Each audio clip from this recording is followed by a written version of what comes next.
राय सकलाय जगद्धिताय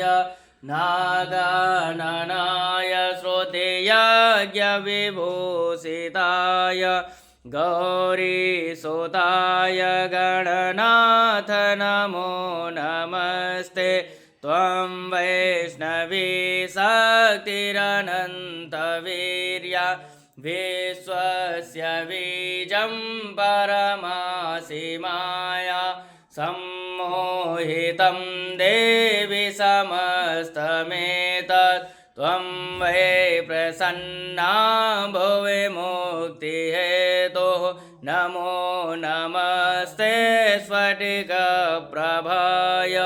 सुश्वेतहाराय सुमङ्गलाय सुपाशुहस्ताय झषासनाय जलाधिनाथाय नमो नमस्ते पाशपाणि नमस्तोभ्यं पद्मिनी जीवनायक यावत् कर्म समाप्तिश्च